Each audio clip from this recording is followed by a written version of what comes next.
Was اور نصیحتیں، لفظ لفظ حکمتیں، ابر علم و آگہی سے برستی بارشیں، شرع کے امور سے، دین کے شعور سے، قلب و ذہن جگمگاتے ہیں سچ کے نور سے۔ خطبہ جمعۃ المبارک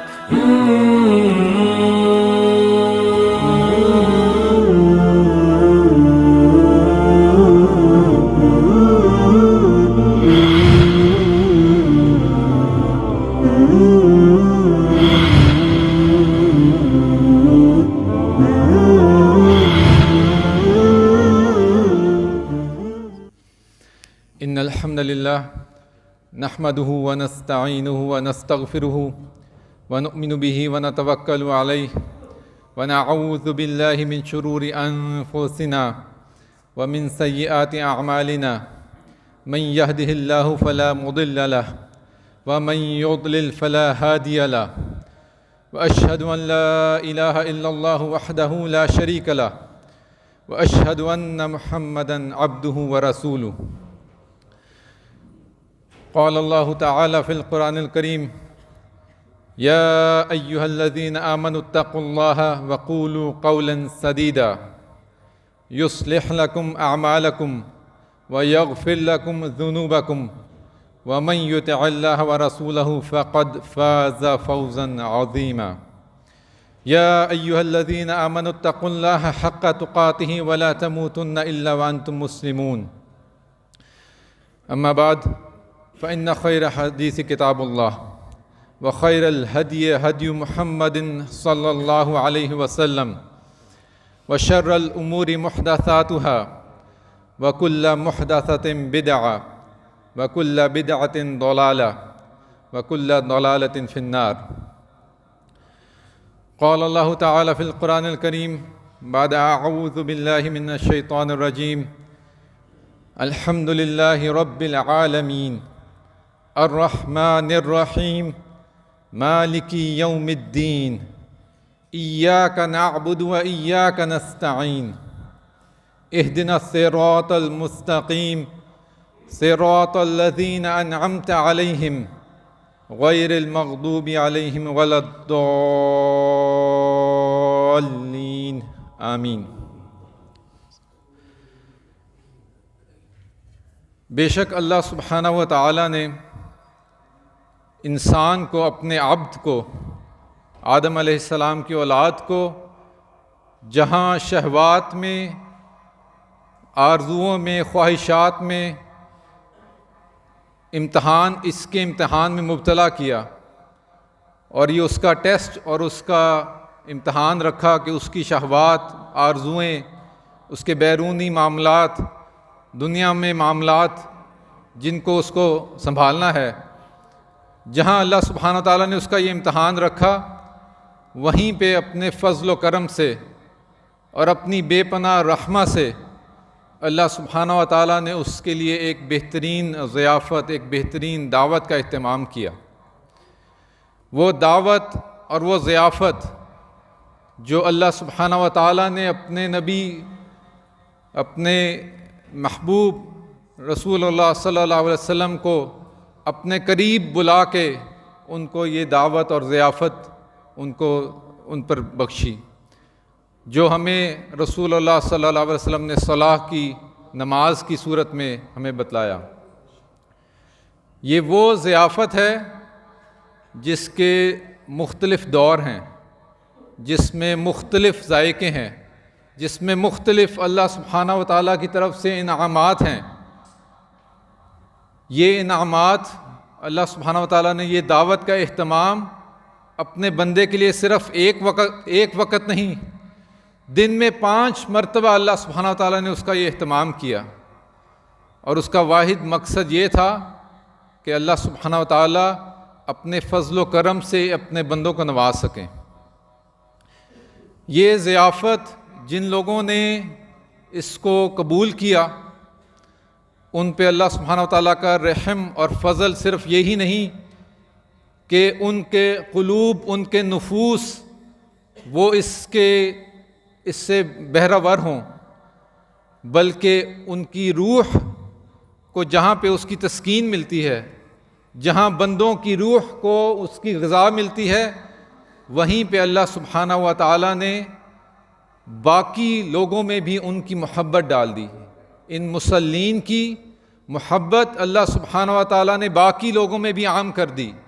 اور صرف لوگوں میں نہیں، فرشتوں میں، ملائکہ میں، پہاڑوں میں، درختوں میں، دریاؤں میں، یہ سب اس کی مسرت میں اور اس کے لطف میں جھومتے ہیں۔ لیکن سب سے اہم بات یہ ہے کہ اس صلاح کی، اس نماز کی جو روح ہے، جو ہمارے قلب کو جس کی ضرورت ہے، وہ یہ ہے کہ ہم اللہ سبحانہ و تعالیٰ کی طرف یکسو ہو جائیں۔ ہماری روح، ہمارا قلب اس کا متمنی ہے کہ ہم اللہ سبحانہ و تعالیٰ کے مکمل یکسو ہو کر اللہ سبحانہ و تعالیٰ کی رحمہ کو حاصل کر لیں۔ اور یہ جو روح اللہ سبحانہ و تعالیٰ کا قرب چاہتی ہے، اسی لیے اللہ سبحانہ و تعالیٰ نے کہا کہ عرش بری کے نیچے فردوس الاعلیٰ ہے، اس میں غرفہ ہیں۔ وہ اسی لیے ہے کہ یہ روح اللہ سبحانہ و تعالیٰ کی قربت چاہتی ہے۔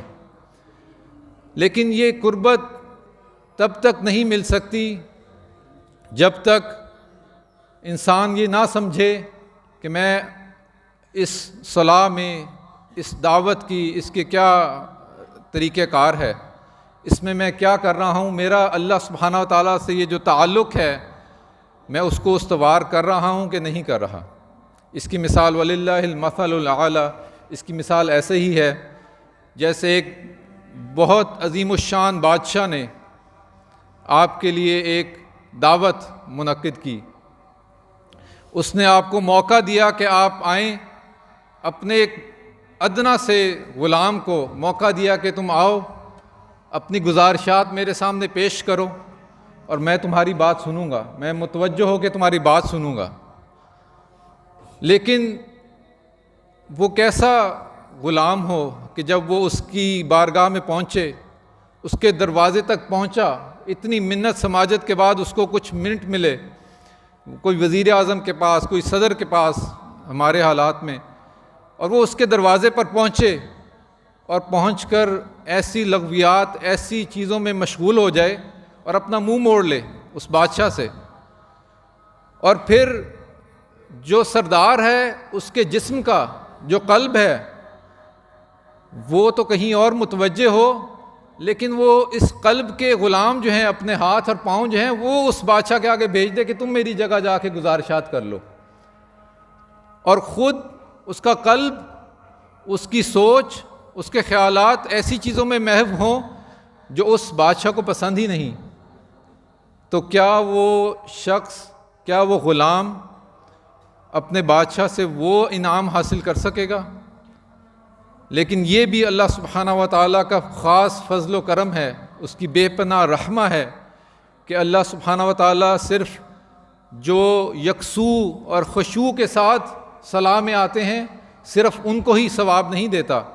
صرف ان کو ہی وہ نور یوم القیامہ پہ نہیں ملے گا، لیکن اللہ سبحانہ و تعالیٰ کچھ نہ کچھ ثواب ان لوگوں کو بھی دیتا ہے جو اس میں غافل ہیں۔ تو اب اس میں سمجھنے کی بات یہ ہے کہ اللہ سبحانہ و تعالیٰ نے اپنا یہ جو تعلق ہے بندے کا اور نماز میں، صلاح میں، اس کو کس طرح بتایا ہے۔ ابو ہریرہ رضی اللہ تعالیٰ بیان کیا کرتے ہیں، رسول اللہ صلی اللہ علیہ وسلم نے حدیث قدسی میں ارشاد فرمایا،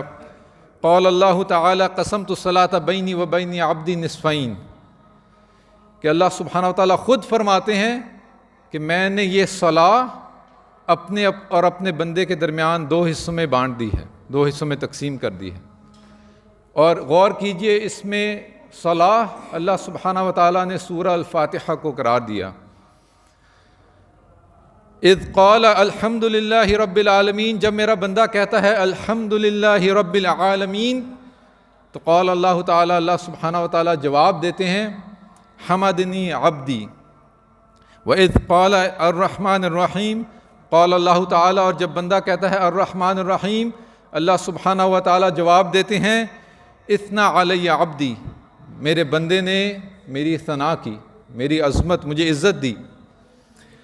وَإِذْ قَالَ، اور جب وہ کہتا ہے مالک یوم الدین، قال اللہ تعالی مجدنی عبدی، اور جب وہ کہتا ہے مالک یوم الدین تو اللہ سبحانہ و تعالیٰ جواب دیتے ہیں کہ میرے بندے نے میری عظمت بیان کی۔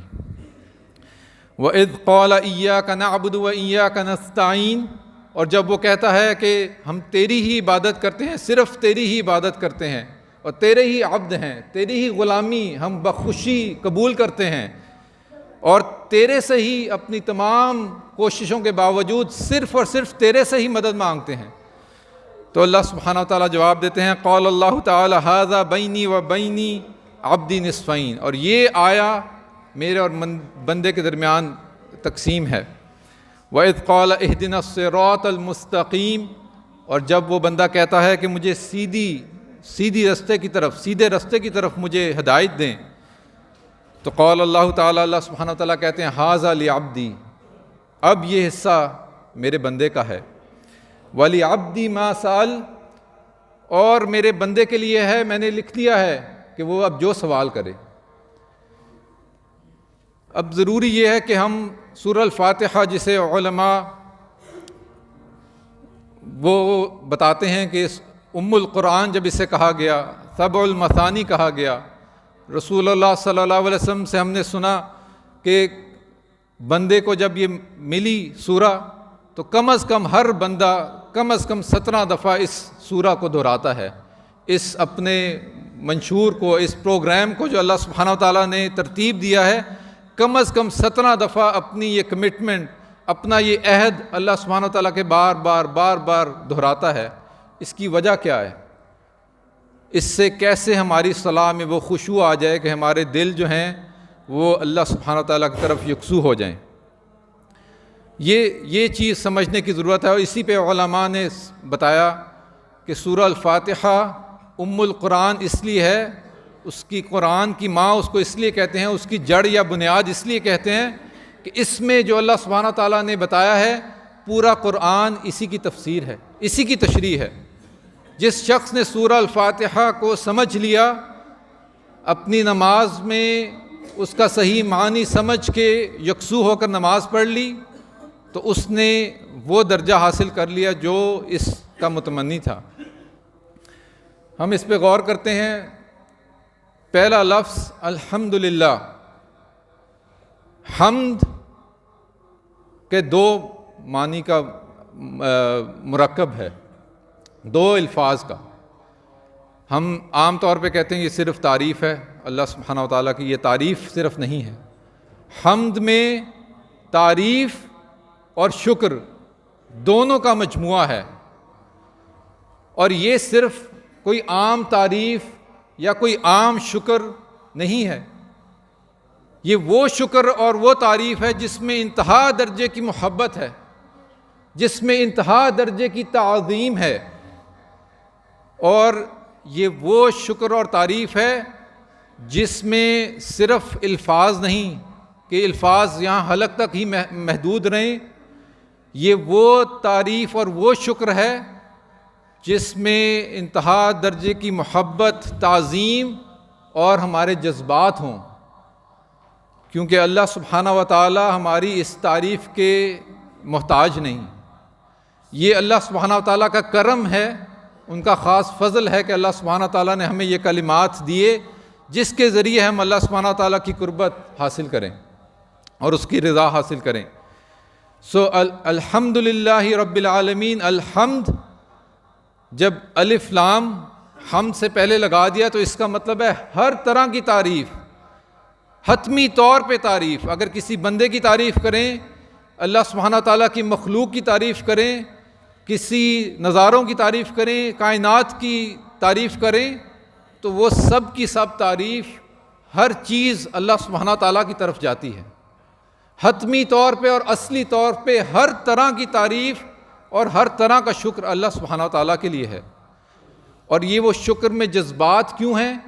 کیونکہ شکر ہم تب کرتے ہیں جب کوئی شخص مجھے کچھ انعام دے، کچھ تحفہ دے، کوئی میری اجرت دے تو میں اس کا شکر گزار ہوتا ہوں، وہ اس کے بدلے میں دیتا ہوں۔ اللہ سبحانہ و تعالیٰ نے ہمیں جو انعامات دیے ہیں، ہر شخص کو جو انعامات اور جو اپنا فضل اس پہ نازل کیا ہے، وہ ہماری محدود سوچ میں ہم اس کا احاطہ ہی نہیں کر سکتے، اور اس کا شکر کرنا تو ہمارے قابل ہی نہیں۔ تو اسی لیے الحمد میں جو جذبات ہیں، وہ عربی میں کہتے ہیں ایک جملہ انشائیہ ہے کہ جس میں جذبات ہیں، یہ خبر نہیں ہے، یہ خالی انفارمیشن نہیں ہے، یہ صرف کوئی خبر نہیں آئی کہ ہاں جی اللہ سبحانہ تعالیٰ کی تعریف ہے۔ تو ہر طرح کی تعریف، محبت میں تعظیم سے بھرپور تعریف اور شکر صرف اور صرف اللہ سبحانہ و تعالیٰ کے لیے ہے۔ اور جب یہ اسم ہے تو اس کا یہ مطلب ہے کہ کوئی شخص تعریف کرے یا نہ کرے، کوئی شخص صلاح کے لیے آئے یا نہ آئے، اللہ سبحانہ و تعالیٰ کی تعریف، ہر طرح کی تعریف کل بھی ہو رہی تھی، آج بھی ہو رہی ہے اور ہوتی رہے گی، یوم القیامت تک یہ تعریف اللہ سبحانہ و تعالیٰ کے لیے ہی خاص ہے۔ پھر اللہ سبحانہ و تعالیٰ نے الحمدللہ کہا، یہ نہیں کہا کہ الحمد للرحمن، اور بھی اللہ سبحانہ و تعالیٰ کی صفات ہیں، الحمدللہ للخالق للوہاب، لیکن اللہ سبحانہ و تعالیٰ نے لفظ لے کے آئے اپنا تعارف کرانے کے لیے، تاکہ پہلے ہی لفظ سے بندے کا میرے ساتھ جو تعلق ہے، جو میرا ایک انفرادی تعلق ہے اللہ سبحانہ و تعالیٰ سے، وہ استوار ہو۔ اللہ سبحانہ و تعالیٰ اپنا ذاتی نام لے کے آئے۔ اللہ سبحانہ و تعالیٰ نے رب بھی استعمال نہیں کیا، اس سے پہلے اللہ کو رکھا، کیونکہ اللہ جو لفظ ہے، جو نام ہے اللہ سبحانہ تعالیٰ کا، اس میں اللہ سبحانہ تعالیٰ کے سارے نام اور ساری صفات اسی سے جنم لیتی ہیں۔ تو اللہ سبحانہ تعالیٰ نے ہمیں اپنا تعارف کرایا، الحمدللہ رب العالمین۔ اب رب کا لفظ سمجھیں کہ رب ہم استعمال کرتے ہیں جس نے پیدا کیا عام طور پر، یا پالنے والا، سنبھالنے والا، تو کم از کم اس کی 5 معانی ہیں جس سے ہم انشاءاللہ تعالیٰ اس کو صحیح طرح سمجھ پائیں گے۔ اور رب میں مالک بھی ہے، خالق اور مالک دونوں کا مفہوم ہے، پیدا کرنے والا اور مالک۔ اس کے بعد السید، المربی، القیم اور المنعم۔ تو اللہ سبحانہ تعالیٰ ہمیں بنانے والا بھی ہے، ہمیں پیدا کرنے والا ہے، وہی ہمارا مالک ہے، کیونکہ اسی نے ہمیں پیدا کیا۔ اب جب وہ مالک ہے، کبھی ہوتا ہے کہ مالک ہے لیکن اس کے اوپر اس کا قوت، ہر وقت وہ اس کی حکمرانی، ہر وقت اس کا کنٹرول نہیں ہے، تو اللہ سبحانہ تعالیٰ سید بھی ہے، اس کا ہر لمحے، ہر ساتھ میں اس بندے کے اوپر اس کی قوت بھی ہے، اس کا کنٹرول بھی ہے، اس کی حکمرانی بھی ہے۔ پھر اللہ سبحانہ تعالیٰ بغیر مانگے منعم بھی ہے، ہمیں انعام و کرام سے نوازتا ہے، اور انعام اس بندے کو ملتے ہیں، تحفے اس کو ملتے ہیں۔ ضروری نہیں کہ وہ بندہ اس کا ڈیزرونگ ہو، ضروری نہیں کہ وہ بندہ اس کا وہ جو ہے وہ اس کے شایع نشان ہو۔ اللہ سبحانہ تعالیٰ نے بغیر مانگے، بغیر ہماری کوششوں کے، بغیر ہماری قوتوں کے، اللہ سبحانہ تعالیٰ نے بے پناہ انعام و کرام نوازے ہیں۔ اسی لیے المنعم، نوازنے والا، انعام و کرام کرنے والا۔ اور پھر مربی، کہ جو اس کی نشو و نما کرے، جو اس کو پروان چڑھائے، جو اس کو ان مختلف مراحل میں سے لے کر چلے۔ پھر اس کے بعد القیم، کہ اللہ سبحانہ تعالیٰ نے ہمیں بنا کے، ہمیں پیدا کر کے، انعام و کرام نواز کے، ایک بڑا کر کے، جوان بنا کے صرف چھوڑ ہی نہیں دیا، بلکہ ہر لمحہ، ہر ساعت میں اللہ سبحانہ تعالیٰ کا انتظام ہے، اللہ سبحانہ تعالیٰ اس کو سنبھالے ہوئے ہیں۔ ہماری ہر دھڑکن، ہمارے قلوب اللہ سبحانہ تعالیٰ سے اجازت لیتے ہیں، اس کے بعد اگلی دھڑکن ہمارے قلوب لیتے ہیں۔ تو القیم، اور اس کی مثال وللہ المثل الاعلیٰ، آپ اس طرح سمجھیں جس طرح ایک باغبان ہو جس نے ایک پودا لگانا ہے. اس نے جب پودا لگایا تو اس کو پانی میسر کیا، اس کو زمین میسر کی، زمین ہموار کی، اس کے لیے مواقع تلاش کیے، اس کو دھوپ سے، سخت دھوپ سے، اس کو سخت گرمی سے بچایا، اس کے لیے انعام و کرام کیے یہ سارے. اور جب وہ پودا نکل آیا زمین سے تو پھر اس کے گرد جنگلہ لگایا، اس کو جانوروں سے بچایا، اس کے اوپر مزید بارش بھیجی. اور اب وہ تناور ابھی بھی پودا نہیں بنا تو اس کے لیے سہارا اس کے ساتھ لگایا. تو یہ سب معانی جو ہیں یہ رب کے ہیں کہ رب ہمارا خالق بھی ہے، ہمارا مالک بھی ہے، وہ سید بھی ہے، وہ منعم بھی ہے، وہ مربی بھی ہے، وہ قیم بھی ہے. وہ ہمارے تمام معاملات کو سنبھالنے والا ہے. ہر وقت اور ہر ساعت میں وہ ہمارے ساتھ ہے اور ہر معاملات وہ دیکھ رہا ہے. اب عالمین پہ آ جاتے ہیں. علماء ایک لفظ میں یہ بتاتے ہیں کہ عالمین سے مراد ہے کہ جو بھی مخلوق ہے، جو بھی چیز ہے اس کائنات میں، اللہ سبحانہ و تعالیٰ کے سوا وہ سب کچھ اس میں شمار ہے. اور عام طور پہ جو اس کا ترجمہ ہم دیکھتے ہیں کہ تمام جہانوں کا مالک ہے یا آقا ہے. تو جہان کے لیے عالم کی جمع عوالم ہوتا ہے، لیکن عالمین سے مراد خاص طور پہ وہ مخلوق ہے. جس طرح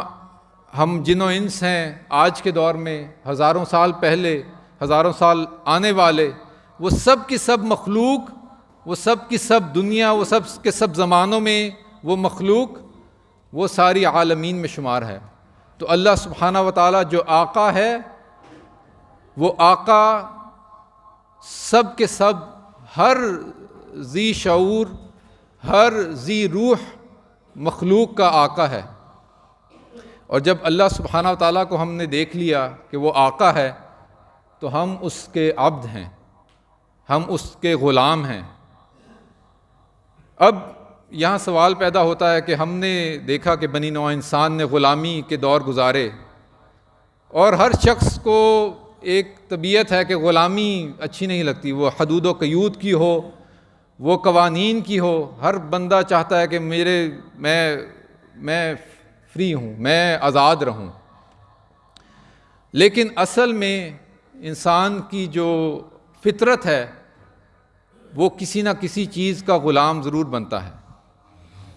اگر کوئی شخص آپ کو اللہ سبحانہ و تعالیٰ کا عبد نظر نہ آئے، صلاح کو پکڑے ہوئے نظر نہ آئے، تو وہ کسی نہ کسی اور چیز کا غلام ضرور ہوگا. یا وہ فیشن کا غلام ہوگا، یا کسی اور نظریے کا غلام ہوگا،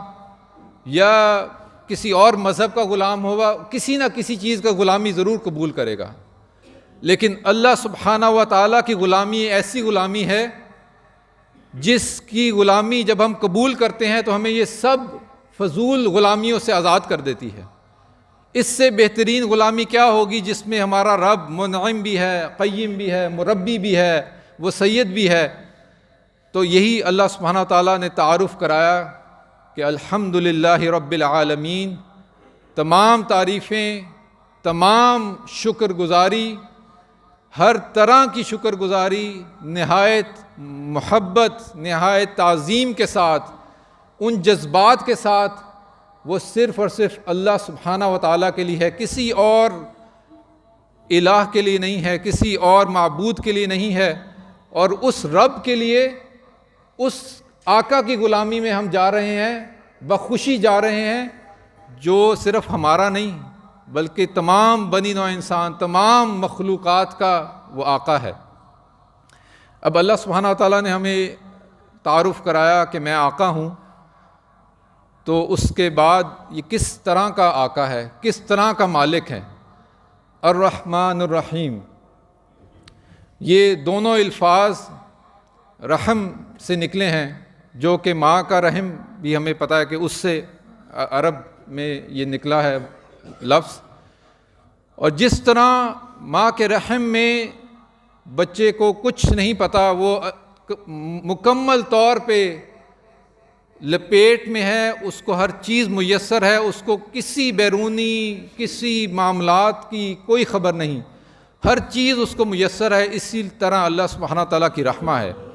لیکن اللہ سبحانہ تعالیٰ نے اپنے دو صفات کو یہاں بیان کرنے کی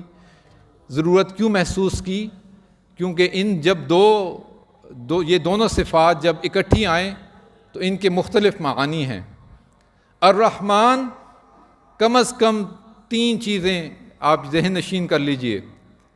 کہ یہ صفہ انتہائی مبالغہ کی صفہ ہے، رحمہ جس کی کوئی انتہا ہی نہیں، جیسے کہ ٹھاٹھے مارتا ہوا سمندر ہو، لیکن ساتھ ہی ساتھ یہ صفہ جو ہے یہ کسی بھی غلطی سے، کسی بھی واقعے سے یہ ختم بھی ہو سکتی ہے، لیکن یہ ہر وقت، یہ رحمہ ہر وقت برس رہی ہے۔ اللہ سبحانہ تعالیٰ کی رحمہ ہر وقت آپ کو اس کا ظہور نظر آئے گا دنیا میں۔ یہ ایسی بے پناہ رحمہ ہے جو ہر وقت موجود ہے، لیکن کسی بھی واقعے سے یہ اس کے ختم ہونے کا احتمال بھی ہے۔ الرحیم وہ صفہ ہے جو کہ ہمیشہ کے لیے ہے، لیکن ضروری نہیں کہ وہ آپ کو آج نظر آ رہی ہو۔ ابن عباس رضی اللہ عنہ نے اس کو اتنی خوبصورتی سے کچھ الفاظ میں بتایا جسے ہمیں سمجھنے کے لیے بہت محنت کرنی پڑتی ہے۔ انہوں نے بتایا کہ الرحمن اللہ سبحانہ تعالیٰ کی وہ صفہ ہے جو اس دنیا کے لیے ہے، مسلمانوں، مومنین، کافروں، مشرکین سب پہ آ رہی ہے، اور الرحیم وہ صفہ ہے جو صرف اور صرف آخرہ کے لیے خاص ہے، وہ صرف اور صرف یوم القیامہ کے لیے خاص ہے، جو صرف اور صرف مؤمنین اور مسلمین ان لوگوں کے لیے خاص ہوگی۔ تو ہماری جو محدود سوچ ہے وہ اس چیز کا احاطہ ہی نہیں کر سکتی کہ ایک ٹھاٹھے مارتا ہوا سمندر ہے، اس کی رحمہ ہے الرحمن کی، اور ایک سکوت اختیار کیا ہوا سمندر ہے، اور وہ دونوں ایک وقت میں کیسے ہو سکتے ہیں؟ یہ اللہ سبحانہ وتعالیٰ کی قدرت ہے، یہ اللہ سبحانہ وتعالیٰ کی صفات ہیں۔ الرحمن الرحیم وہ اپنا تعارف کروا رہے ہیں کہ یہ ایک ایسا آقا ہے جس کی غلامی اللہ سبحانہ وتعالیٰ آپ کو پیش کر رہے ہیں، جس کی رحمہ ٹھاٹھے مارتا ہوا سمندر ہے، جو آج ہر وقت ہر لمحہ آپ کے سامنے ہے، اور اگر آپ اس کی غلامی قبول کریں گے تو آخرہ میں بھی اس کی عظیم رحمہ کے مستحق ہوں گے، اور اس کی رحمہ کے بغیر جنہ میں اس کی رضا حاصل کرنا ممکن نہیں۔ آگے چلتے ہیں۔ مالک یوم الدین، اس کی دونوں تلاوہ رائج ہیں، مالک اور ملک، اور دونوں کے معانی مل کے جو مفہوم بتاتے ہیں کہ اللہ سبحانہ تعالیٰ مالک بھی ہے، وہ ملک بھی ہے، وہ بادشاہ بھی ہے۔ تو ضروری نہیں کہ میں ایک چیز کا مالک ہوں اور اس چیز کا بادشاہ بھی ہوں۔ بادشاہت کے لیے آپ کو چاہیے کہ آپ کو ایک وسیع علاقہ ہو، جہاں پہ آپ کا قانون ہو، جہاں پہ آپ کے قوانین ہوں، جہاں آپ کی شریعہ ہو، جہاں آپ کی لیجسلیشن ہو۔ تو اللہ سبحانہ و تعالیٰ مالک بھی ہے اور ملک بھی ہے، لیکن وہ ایسا مالک اور بادشاہوں کا بادشاہ ہے جو یوم القیامہ، اور اللہ سبحانہ و تعالیٰ نے یوم القیامہ نہیں یہاں لفظ استعمال کیا، یوم الدین، الدین یعنی یوم جزا کا مالک ہے۔ سب سے پہلے اللہ سبحانہ و تعالیٰ کہا کہ یوم کہ یہ ایک ایسا بادشاہ ہے، ایک ایسا مالک ہے۔ ہم بھی چیزیں رکھتے ہیں، گاڑیاں ہیں، گھر ہیں، باقی چیزیں ہیں جس کے ہم مالک بن جاتے ہیں، ہم سمجھتے ہیں کہ ہماری بہت بڑے مالک ہیں ہم چیزوں کے، بہت بادشاہ بن جاتے ہیں، رعونت آ جاتی ہے، فرعون ہیں، باقی لوگ ہیں۔ لیکن اللہ سبحانہ و تعالیٰ کی ملکیت ایسی ہے کہ یوم اس دن کا مالک ہے۔ دن کیا ہے؟ وقت۔ کوئی بادشاہ اس دنیا کا، کوئی شخص اس دنیا کا جو ایک سیکنڈ کا بھی کہے کہ میں مالک ہوں، ایک لمحے کا بھی کہے، ایک وقت کی، ایک ساتھ کا کہے کہ میں مالک ہوں، نہیں کہہ سکتا۔ اللہ سبحانہ و تعالیٰ اپنا تعارف کرا رہے ہیں کہ میں ایسا مالک ہوں، میں وہ بادشاہ ہوں جس کے قبضے میں پورا وہ دن ہے، میں چاہوں گا تو اس کو اپنے گناہ گار بندوں کے لیے 50,000 سال کا بنا دوں، اور میں چاہوں گا تو اپنے مؤمنین کے لیے، اپنے مصلین کے لیے، خاشعین کے لیے اس کی ساعتوں کو سمیٹ دوں کہ اس کو لگے کہ یہ بالکل ظہر اور عصر کے درمیان کا وقت ہے۔ تو میں وہ مالک ہوں اس یوم جزا کا۔ ہم دنیا میں دیکھتے ہیں کہ انصاف اور جسٹس نہیں ملتا۔ میں نے بہت ساری محنت کی، میں امتحان میں پاس نہیں ہوا، میں نے بہت ساری کوششیں کی، مجھے اتنی اس کی جو ہے اس کا ریوارڈ، اس کی چیزیں نہیں ملیں، اتنی کامیابی نہیں مل سکی، جو بھی وجوہات تھیں، لیکن اللہ سبحانہ و تعالیٰ کہہ رہے ہیں کہ مالک یوم الدین، اس دن کا مالک میں ہوں۔ لمن الملک اليوم للہ الواحد القہار۔ اللہ سبحانہ و تعالیٰ کہہ رہے ہیں کہ اس یوم جزا والے دن میں سب انصاف کروں گا، جو شخص نے جو اعمال کیے ہوں گے اس کا ٹھیک ٹھیک بدلہ میں اس کا اتاروں گا، اور اس دن کی اس ساعتوں کا مالک میں ہوں۔ تو اللہ سبحانہ و تعالیٰ کا تعارف یہ 3 آیات میں اللہ سبحانہ و تعالیٰ نے کیا کہ الحمدللہ رب العالمین، تمام تعریفیں اور شکر رب العالمین کے لیے ہے۔ اور علماء مفسرین بتاتے ہیں کہ الحمدللہ الرحمن الرحیم، وہ جو مالک اور آقا ہے جو اتنا رحمان اور رحیم ہے، جس نے ہمارے اوپر رحمتوں کی بے پناہ برکھا برسائی ہے، اس کے لیے ہی تعریف اور شکر گزاری ہے۔ مالک یوم الدین بھی الحمدللہ مالک یوم الدین کہ اللہ سبحانہ تعالیٰ کے لیے ہی ساری تعریف اور شکر گزاری ہے۔ اس کے بعد اللہ سبحانہ تعالیٰ نے جب کہا کہ یہ اگلی آیات جب اس کا مفہوم ہمیں سمجھا دیا، اپنا تعارف کرا دیا، تو اس کا نتیجہ کیا ہے؟ اس کا نتیجہ یہ ہے کہ جب ہم نے یہ سمجھ لیا کہ میرا مالک، میرا آقا، میرا رب جو اتنا الرحمن الرحیم ہے، جو اتنی رحمہ کرنے والا ہے، یہ کوئی عام مالک نہیں ہے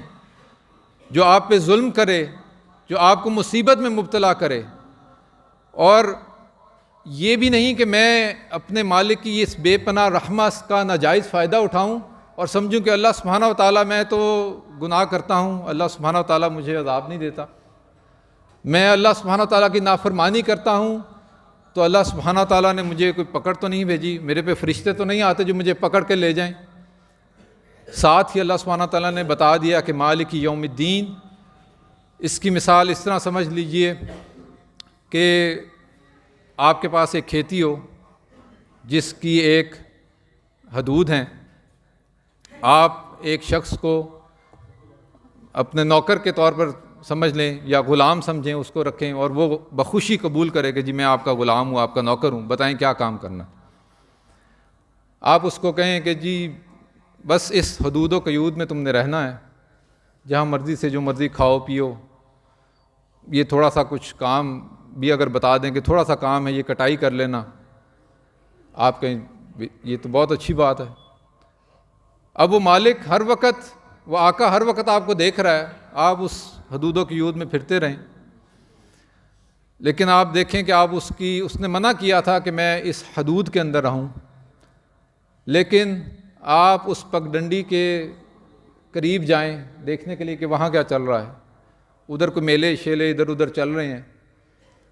لوگ خوشیاں منا رہے ہیں، آپ کہیں کہ مجھے مالک کچھ کہتا تو نہیں ہے، لیکن وہ مجھے ذرا زیادہ اچھی معاملات لگ رہے ہیں، ادھر ادھر وہ مجھے زیادہ اپیل کرتے ہیں، میں ادھر ذرا جا کے دیکھوں۔ آپ دیکھتے ہیں کہ مالک مجھے دیکھ رہا ہے تو اس حدود کے قریب جاتے ہیں، مالک کچھ نہیں کہتا، اس حدود کے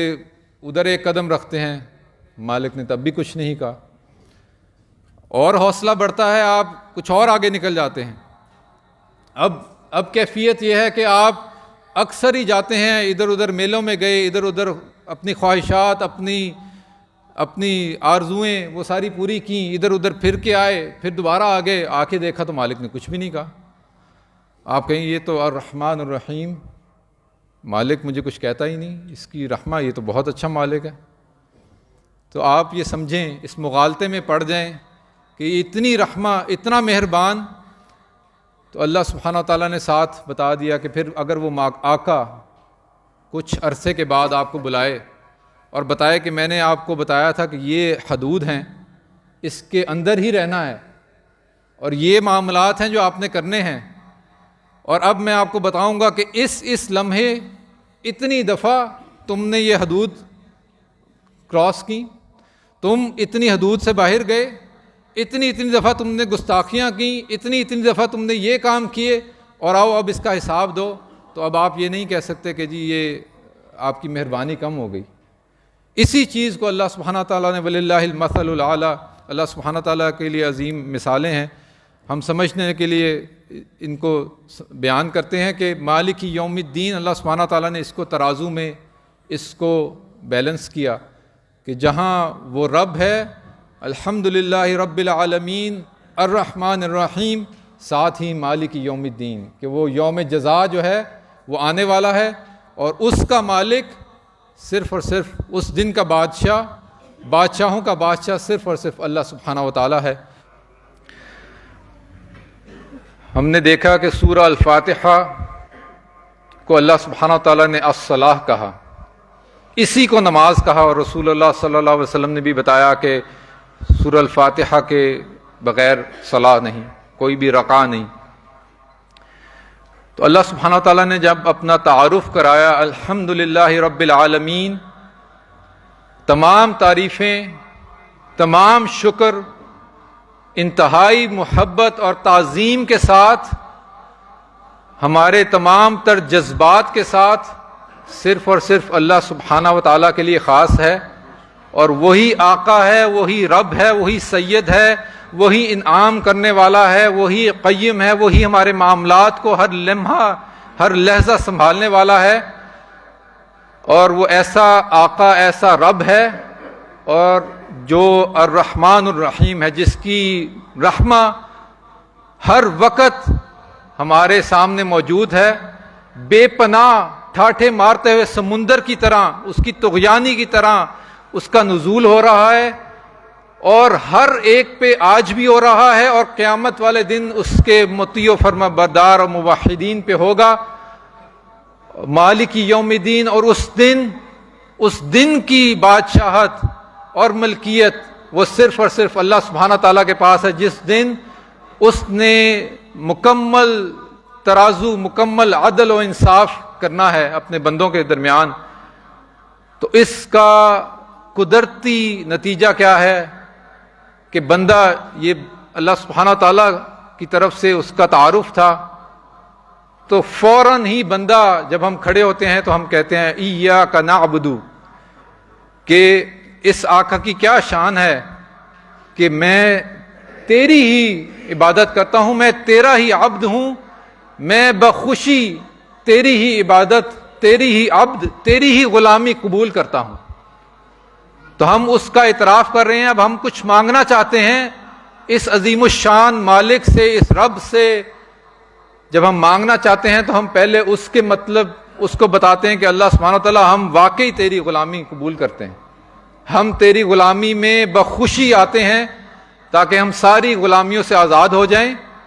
وَإِيَّاكَ، اور اس کے بعد ہماری گزارش ہے وَإِيَّاكَ نَسْتَعِينُ، اور استعانہ ہم تب مانگتے ہیں ہم نے اپنی ساری کوشش کر لی، میں نے اپنی ساری کوششیں کاوشیں کر لیں، لیکن مجھے پتہ چل گیا کہ اللہ سبحانہ تعالیٰ تیری یہ غلامی بھی، تیری بندگی بھی، تیری عبادت بھی، چاہے وہ عبادت کے جو ہیں وہ اراکین ہوں یا میرے زندگی کے معاملات ہوں، میری اس غلامی پہ رہنا استقامت ہو، یہ سب کی سب میرے بس میں نہیں، میری کاوشوں سے صرف نہیں ہونی. اللہ سبحانہ تعالیٰ میرا صرف تیرے پہ توکل ہے اور میں تیرے سے ہی مدد مانگتا ہوں. تو یہ ہے ایاک نعبد و ایاک نستعین، کہ اللہ سبحانہ تعالیٰ میں اپنی کوششوں سے بھی وہ چیز حاصل نہیں کر سکتا، تیری غلامی کا بھی حقدار نہیں ہو سکتا جب تک تو میری مدد نہ کرے. میں اس صلاح پہ آنے پہ بھی قادر نہیں ہوں جب تک تو مجھے اس میں مدد نہ کرے، تو مجھے وہ صبر اور وہ استقامت نہ دے تو میں ان مصلین میں اور خاشعین میں اور محسنین میں بھی شمار نہیں ہو سکتا جب تک تو میری مدد نہ کرے۔ اس کے بعد جب ہم نے یہ سمجھ لیا کہ اس کا نتیجہ یہ ہے تو اللہ سبحانہ و تعالیٰ سے کیا چیز انسان مانگتا ہے۔ اور عرب میں جب آپ کو صحرا میں ہوں، گم ہو جائیں، تو آپ کو سب سے زیادہ کس چیز کی اہمیت ہوتی ہے؟ کیا چیز آپ کی زندگی کو بچا سکتی ہے؟ اور اگر آپ کے ذہن میں پانی ہے تو پانی سے نہیں، لیکن ہدایہ سے، گائیڈنس سے، ہدایہ جو ہے صحیح راستے کی، وہ آپ کی زندگی بچا سکتی ہے۔ پانی پی لیں گے پھر گھومتے رہیں گے، چکر لگاتے رہیں گے، بنی اسرائیل کی طرح 40 سال تک لگاتے رہیں گے، دوبارہ آپ کی زندگی پھر بھی خطرے میں ہے۔ لیکن جب آپ کو ہدایہ مل گئی تو آپ کو سب کچھ مل گیا۔ تو اس کے بعد اہدنا الصراط المستقیم، اور اللہ سبحانہ تعالیٰ سے اللہ سبحانہ تعالیٰ نے ہمیں سکھایا کہ ہم یہ نہیں مانگ رہے اللہ سبحانہ تعالیٰ کہ جنہ مل جائے، اللہ سبحانہ تعالیٰ مجھے یہ چیز مل جائے، کیونکہ اگر آپ نے وہ منزل حاصل کر لی تو اس کے بعد کہیں گے کہ اب کیا چاہیے مجھے۔ اور ہدایہ ایسی چیز ہے کہ کوئی شخص، کوئی عالم، کوئی شخص نہیں کہہ سکتا کہ مجھے ہدایہ مل گئی، اب مجھے ہدایت کی ضرورت نہیں۔ ہر شخص کو ہر وقت، ہر ساعت میں اللہ سبحانہ تعالیٰ کی ہدایہ کی ضرورت ہے۔ جو علم ہے، جو نالج ہے، وہ انسان زیادہ سے زیادہ کرتا رہے کہ جی میرے پاس بہت علم آ گیا، میرے پاس بہت زیادہ معلومات آ گئیں، لیکن ہدایہ جو ہے وہ صرف اور صرف خاص اللہ سبحانہ تعالیٰ کی طرف سے ہے۔ وہ صرف اللہ سبحانہ تعالیٰ ہی دے سکتے ہیں، اور ہر وقت ہم اس کے محتاجی ہیں۔ اور اہدنا الصراط المستقیم، آپ دیکھیں کہ صراط خود بھی اس کے معنی جو ہیں وہ سیدھا رستہ ہی ہے، اور ایک لمبا رستہ ہے، ایک لمبی سڑک ہے، لمبا رستہ ہے۔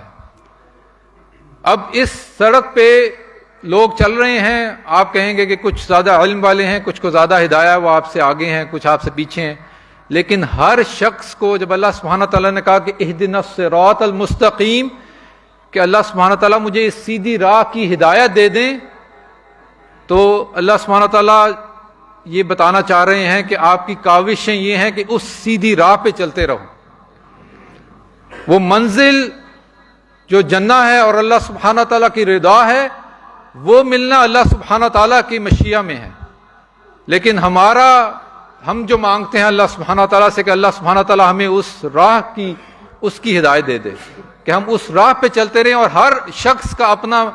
میزان ہے، ہر شخص کے اپنے اعمال ہیں، اپنا پاتھ ہے، اپنا سفر ہے، کوئی شخص آگے ہے، کوئی شخص پیچھے ہے، لیکن جب تک وہ شخص اس سیدھی راہ پہ، اللہ سبحانہ تعالیٰ کی ہدایہ ہے، اس کی گائیڈنس ہے، اس سیدھی راہ پہ ہم قائم ہیں،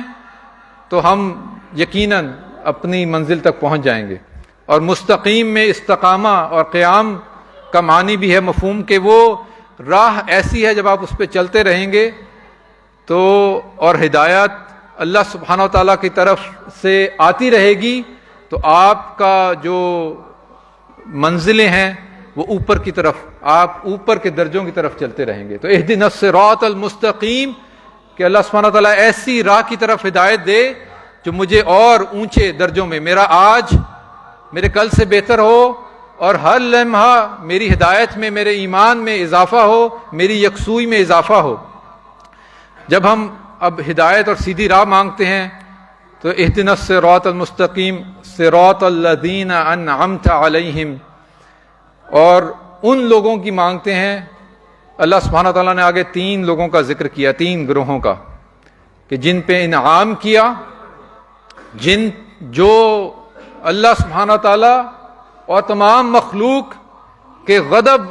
اور غصے کے مستحق ٹھہرے، اور تیسرے جو بالکل گمراہ یا بھٹک چکے ہیں۔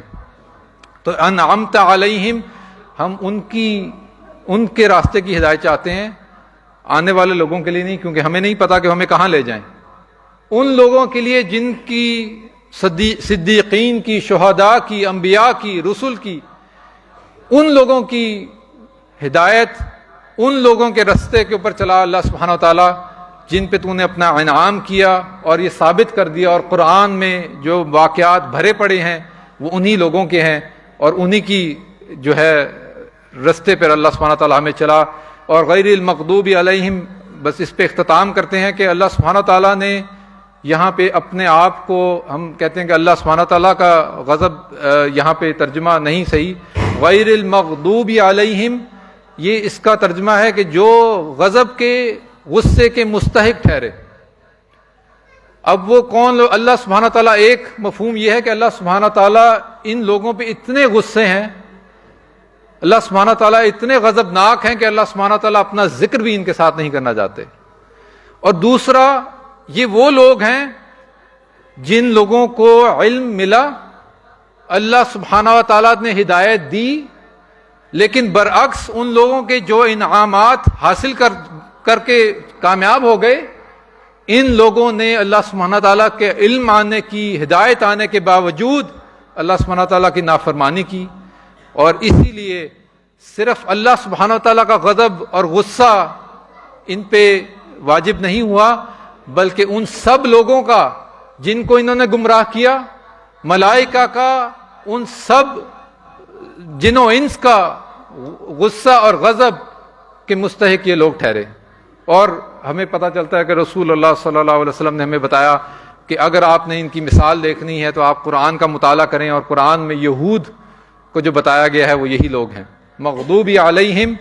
یہی لوگ ہیں، ولضالین اور جو گمراہ ہو گئے، ان لوگوں کی مثال ایسے ہے جن کو ہدایت نہ مل سکی، اور یہ جو اعمال کر رہے ہیں یہ بالکل بھٹکے ہوئے ہیں۔ ان کی مثال ایسے ہی ہے جیسے آپ نے یہاں سے لاہور کا سفر کرنا ہے، آپ کو ایک رستہ بنا کے دیا جائے، لیکن آپ ایک موڑ ایسا لے لیں جہاں سے آپ کہیں اور ہی نکل جائیں، تو یہ رستے میں ہی بھٹک گئے، نہ ان کو مکمل ہدایت مل سکی، اس صراط المستقیم پہ نہیں رہے اور بھٹک گئے اور گمراہ ہو گئے۔ تو ان کا، اس گروہ کی بھی ہمیں اللہ سبحانہ وتعالی ہمیں ان سے بچائے۔ اہدنا الصراط المستقیم صراط الذین انعمت علیہم غیر المغضوب علیہم ولا الضالین۔ اللہ سبحانہ تعالیٰ سے دعا ہے کہ اللہ سبحانہ تعالیٰ ہماری نمازوں میں جو خشوع اور جو یکسوئی ہے، اور ہم اس فاتحہ کو جب اپنی زبان سے اس کے الفاظ کہیں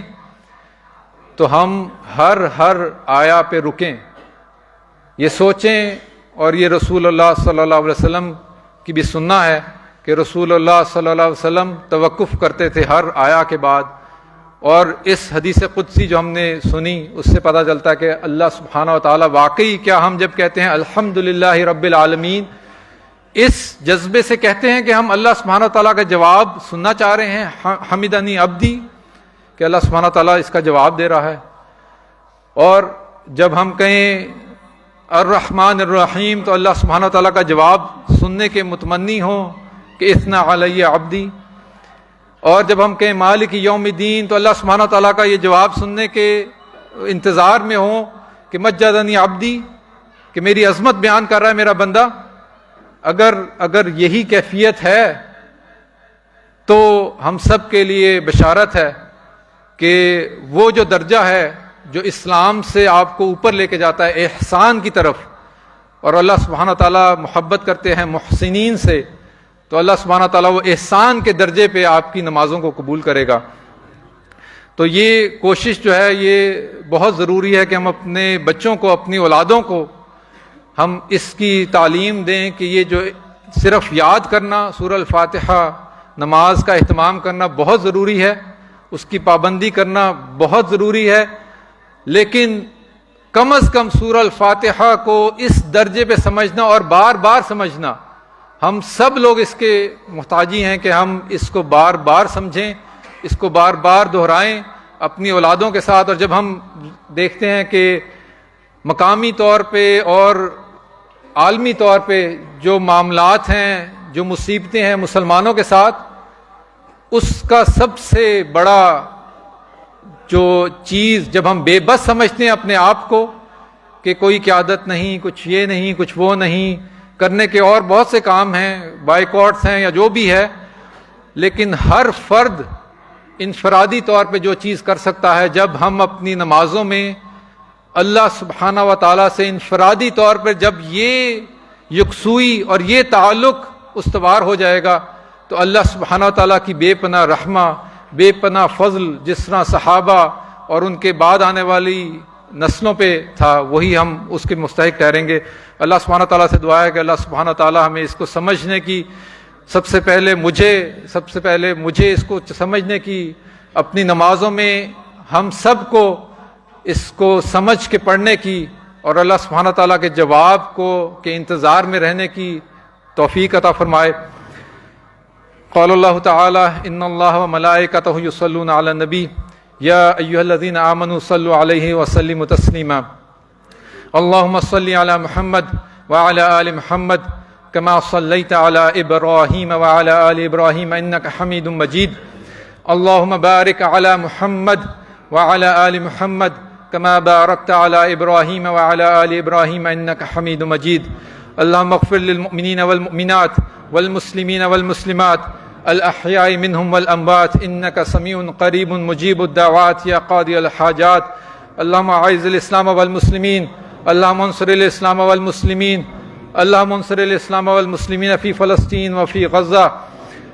اللہم دمر اعداءک واعداء الدین اللہم علیک بالیہود اللہم علیک بالیہود اللہم علیک بالیہود اللہم لا تغادر منہم احدا ربنا هب لنا من ازواجنا وذرياتنا قرة اعین وجعلنا للمتقین اماما ربنا آتنا في الدنيا حسنة وفي الآخرة حسنة وقنا عذاب النار وأقیموا الصلاة